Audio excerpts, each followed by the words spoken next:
Hey there, friends. It's day off and it's Sunday. We are heading to Great Falls Park. Great Falls Park, located just outside of Washington, D.C.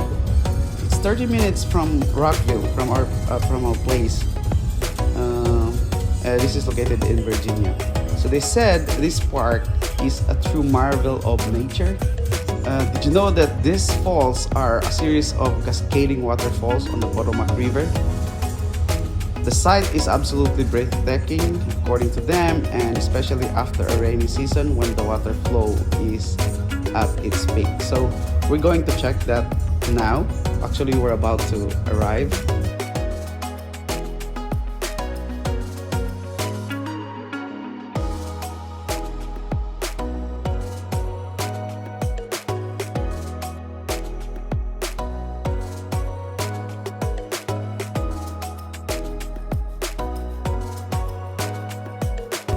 After 3 days long work, we decided to spend our time here in Great Falls Park. This is in Virginia. So this is a nice place to hang out with family, have a picnic, and take the trails.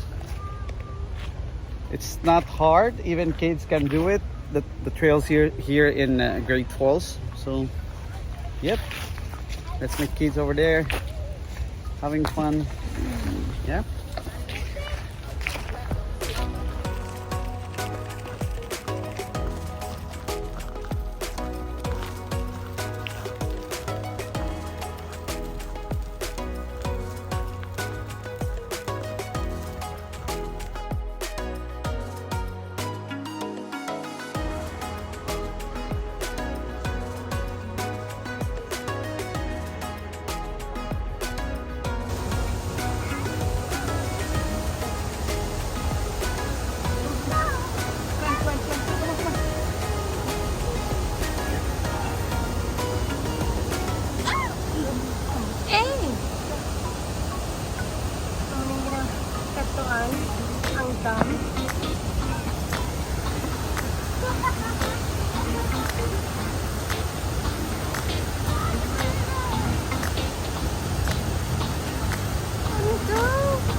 Ew. Come on.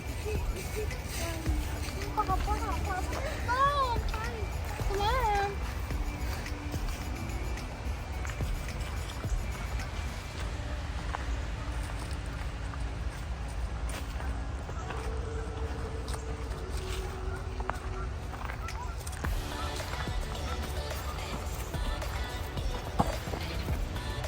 Okay, let's go.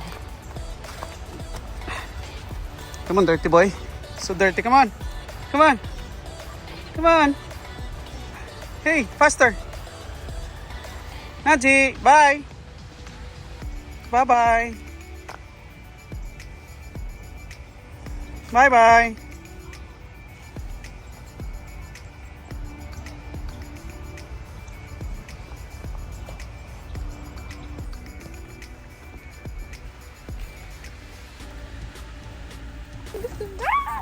I know, I need to be kind because I need you to wax.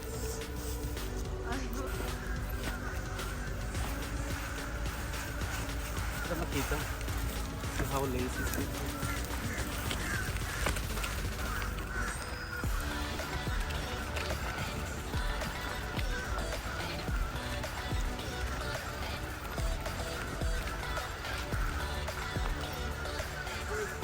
Wow, okay. Crossing the border. Trying to cross the border. Charot. Char lang. Joke lang gani. Yes!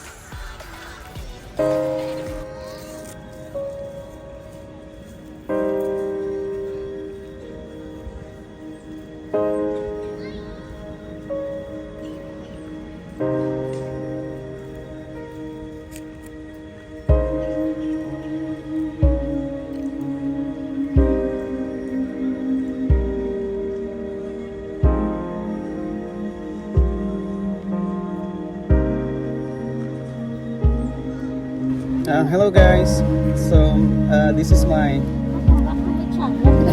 okay. Hello everyone and welcome back to my channel.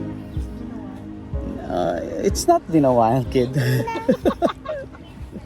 So it's my first day of my 4 days off after 3 long night shift. So we decided to spend our time here in You decided. I know we decided this Great Falls Park in Virginia. It's a nice place. Good trails. It's a nice place to hang out with the family. The trails is good. Even the kids can do it. The view, there's a lot of people around here. I think this is the best time to go here. Sunday. It's that's why it's Sunday. So this video today in this video I'm going to share my journey as a travel nurse with all of you. So I'll take you through a typical day in my life, the challenges I face, and the unique aspects of my job. So let's dive right into it. Okay. First things first. I live about an hour and 30 minutes away from my current assignment location. That's quite a drive, but it's all part of the adventure of being a travel nurse. One of the things I love about the job is the flexibility in scheduling. I've opted for 3-day block schedule, and luckily the unit I work the unit I work in allows self-scheduling. This means I have 3 shifts in a row and then 4 days off, which gives me plenty of time to explore my surrounding or simply relax. Right, kid? Okay. Now let's talk about the challenge of my commute, especially after a long and tiring shift. Battling sleepiness on the drive back home can be tough, but I've learned a few strategies to stay alert and safe. As a travel nurse, you don't get the luxury of lengthy orientation. So I had just 2 days. One for general orientation or general hospital orientation, and one for specific to my unit. After that, I was pretty much of my own.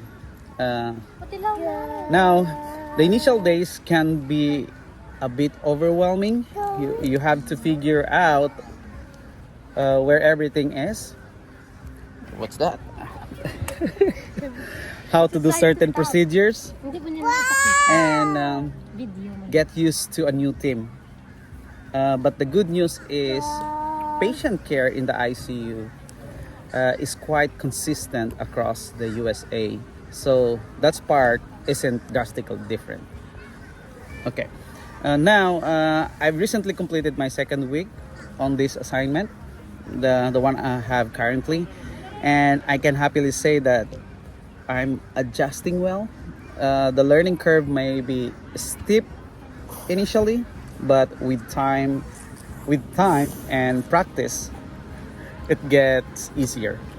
So I'm on a 13-week contract with this facility, and this is my first travel nursing job. It's been it's been a roller coaster of experience, but I wouldn't trade it for anything.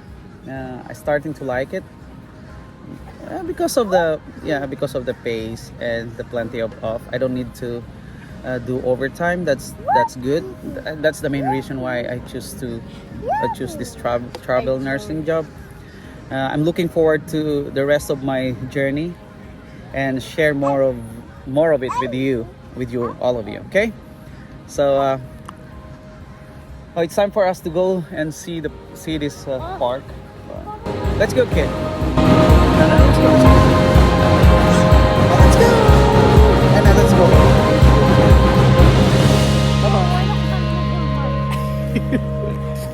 And that's mine. That's mine. That's not yours.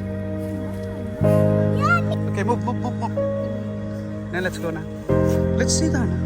Papa, there's nothing. Standing here, you can feel the sheer power of nature as the water rushes down the rugged rocks, creating a mesmerizing spectacles.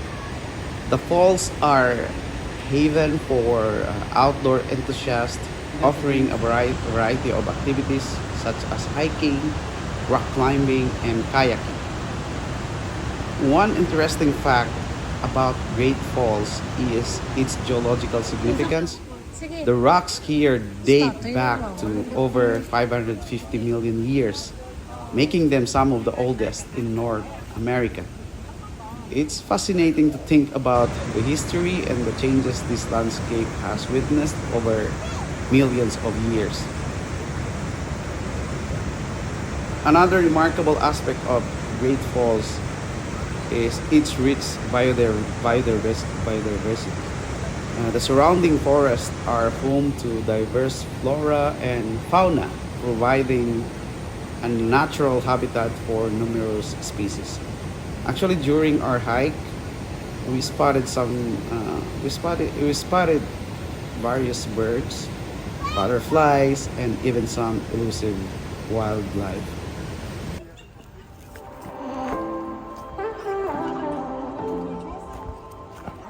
Na paano ka gida?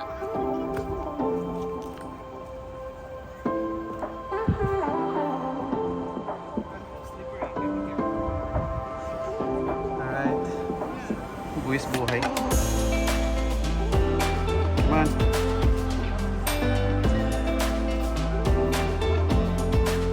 Go.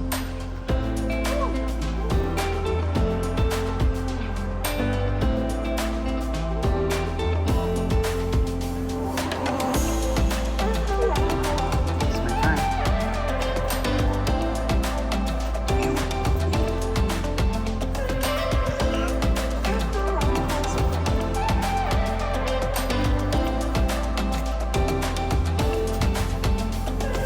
Good step.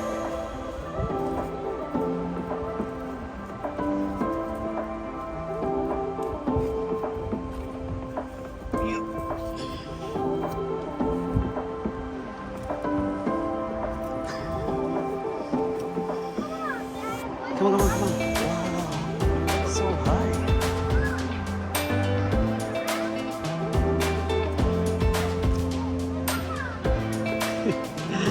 Buwis buhay kami. Para lang maka-picture. It's all for a picture. You can do it. You can do it. Ito to. Nakaya na sa bata. Wanna go this way or that way? Tara. Dito na pa-picture tayo. Hindi, mas dali ito dito. Sunday ako. Dali, sunday ako.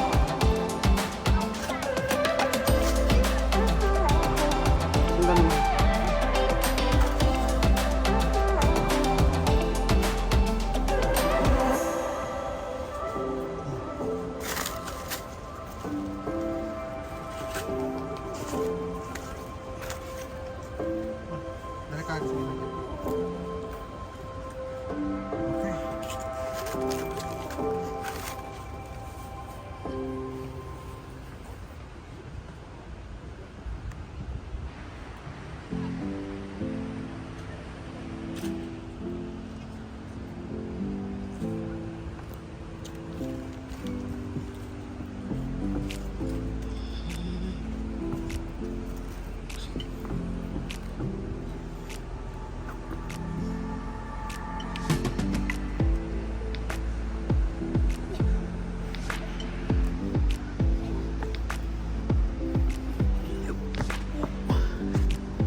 Okay. Mission accomplished.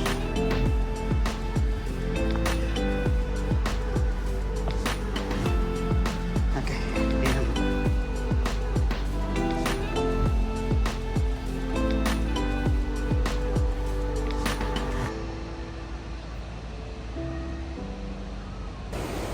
Okay, kami.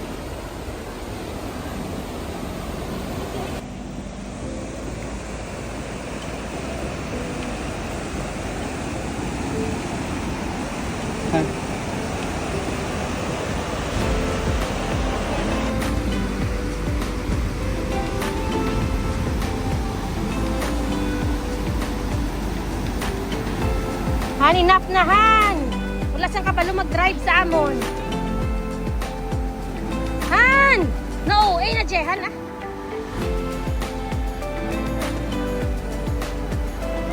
Nan! Bisyak ka ka. Abutan din ako mag-video. Exploring Great Falls has been an incredible experience, reminding us of the beauty and power of the natural world. I hope you enjoyed this journey and the talks. If you have any question or want to share your own experience, feel free to leave a comment below. Don't forget to like, subscribe, and hit the notification bell to stay updated with our upcoming adventure. Until next time, stay curious and keep exploring. Let's go! Let's go.